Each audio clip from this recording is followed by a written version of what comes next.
Thank you for attending my presentation on how to get into competitive singles, mainly through team building. So you want to get into competitive singles. For beginners, probably the hardest part to actually start playing is going to be undoubtedly finding a good team that you like, no matter what meta you play.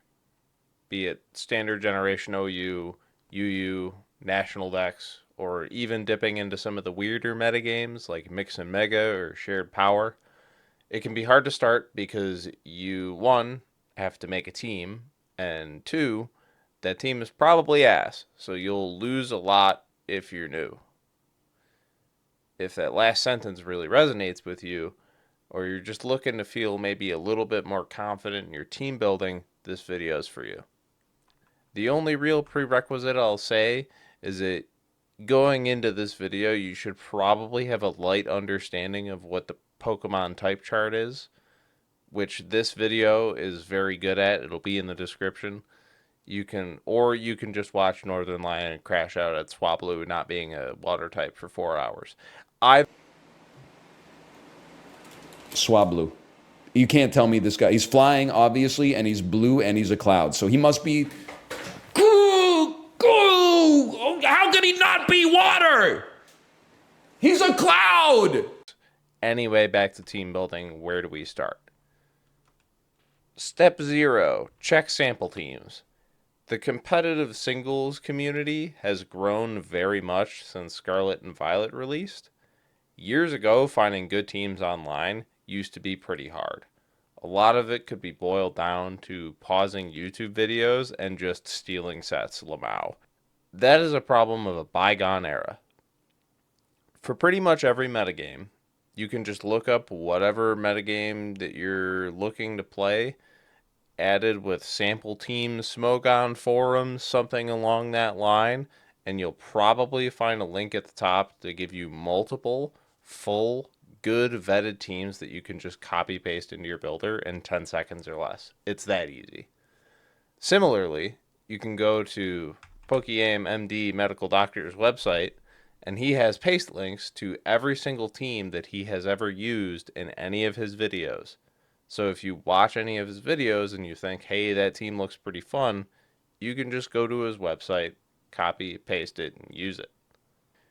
You can also take any of those sample teams or PokeAim's teams, and you can change them up to fit your playstyle better.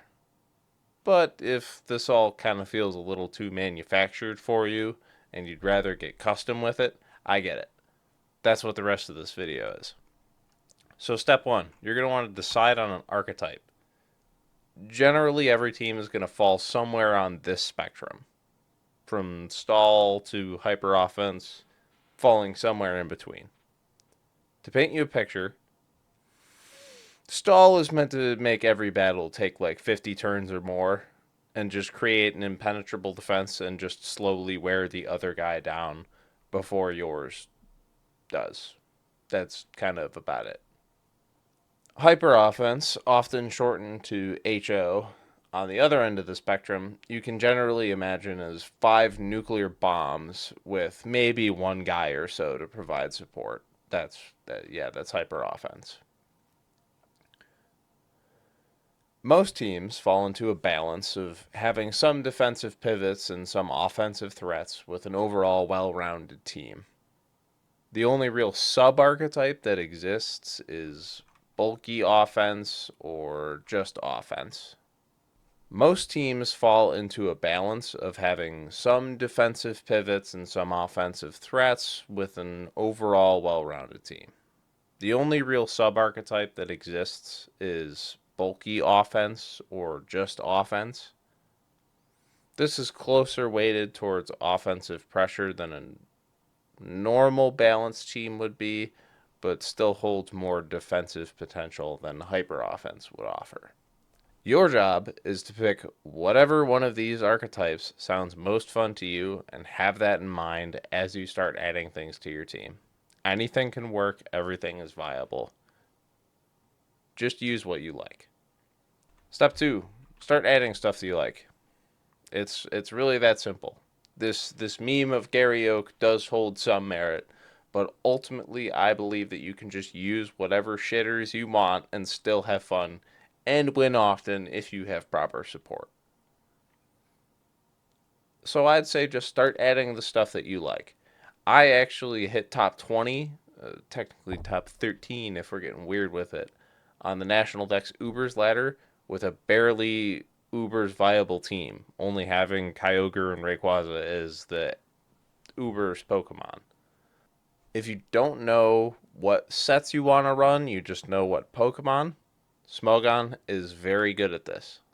They have comprehensive pages for pretty much every Pokemon that you can look back into every generation and you can see what they've run. So you can know pretty much what every Pokemon can do in way more depth than you will probably ever need. These can be a very good jumping off point for if you are looking to build something around an archetype. To go a little bit more in depth on the different archetypes, starting with balance, balance is just that.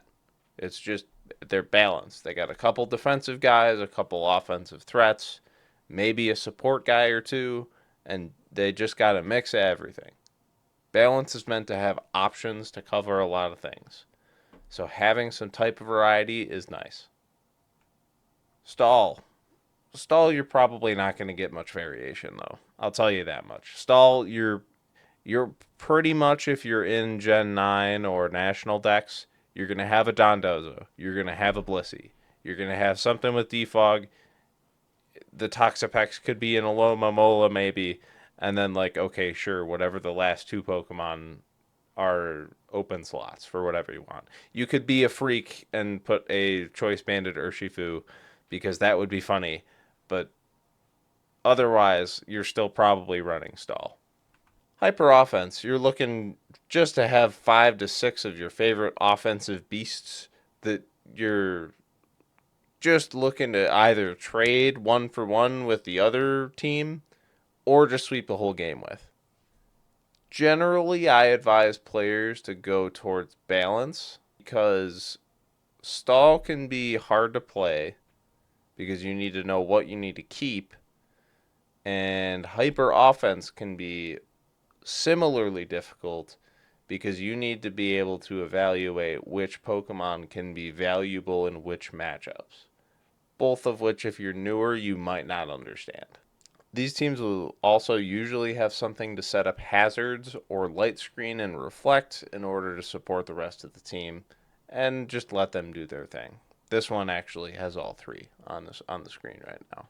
For new players, generally Showdown's recommended EV spreads, they'll be good for your purposes. So you just click the button, it'll do its thing, and then you don't have to think about it. Once you get more advanced, then you can start thinking about it. But generally, if you just like follow whatever that button gives you, it's probably fine. So from here on out, once you've got a team, you're still not done with it. You're still not done yet. To be honest with you, every team I've ever made at this stage is god awful. So now you go into step 3, tuning.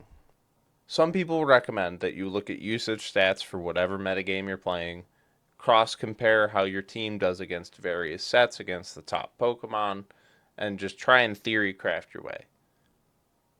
You can do this if you like that.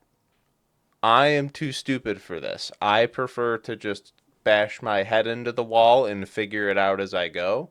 Just play games and pay attention to what you have a hard time fighting against and what you have an easy time fighting against. More specifically, what you have difficulty. Because then you can tune your team. After like 5 or 10 games, I would recommend you open up the team builder again and you take a look at every single one of your Pokemon's moves, items, maybe even what they are, and you evaluate, okay, how much mileage am I getting out of this? Am I making use of leftovers as much as I should? Am I just not clicking a coverage move? Can I have something that might be like a little different? Maybe a priority move, something like that. It may be an entire Pokemon that you're not getting much out of. So since it may have some overlap in other roles that other team members can do better. The motto here is keep what works, tweak what doesn't. Having taunt on an offensive Pokemon instead of different coverage might grant you another turn or two to set up, letting you run away with the game. Having you turn on something in a stall matchup might give you the momentum you need to finally break through and win that stall game. It's important to note here, no team will ever be perfect. The game would be boring if you could have a perfect answer against every set in the game and every threat in the game. It would be boring if you could just win. The goal here is to take what you have and evaluate what might not be as useful as you thought it was, in an attempt to mitigate those weaknesses. And finally, we get to step 4. There is no step 4. You just keep tuning. That's literally it. You just keep going to step 3, maybe not consciously, but you've made a team. A team that ideally feels good with your desired playstyle, uses Pokemon that you like, and gets wins somewhat consistently. Some small notes and fun stuff that I want to add is that I like to play very fast and loose with hard reads. I like weird shit. I like having strange movesets. Like, I like running defensive Landorus Therian and then I just throw out Explosion randomly.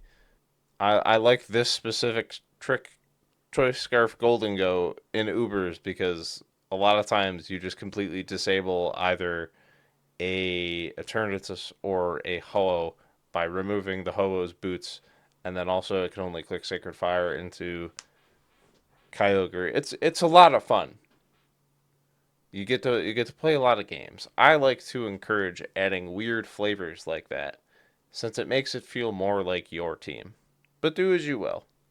Pretty much all of my teams have weird Pokemon like Banded, Firefang, Dracozolt, some weird move choices on others. But I've found success because pretty much every Pokemon can be used. There may be better options at fulfilling certain roles, but almost every Pokemon is viable. Except Seeking, that guy's ass. But yeah, that's really all there is to it. I didn't talk about weather strategies or Trick Room, since those are more unique sub archetypes that generally fall into bulky offense or just offense.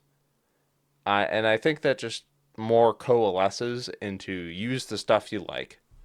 If you like Life Orb boosted Chlorophyll Solar Blade, Hisuian Lilligant in the sun, you can do that. I'm not stopping you. Now, if only there was a game interface that would teach you all of this intuitively and have a difficulty curve that would take you through all the power scales. That would be pretty cool. Especially if it was framed in like a Pokemon game or something like that. Maybe even in Minecraft or something accessible like that. That I think that would be cool, right?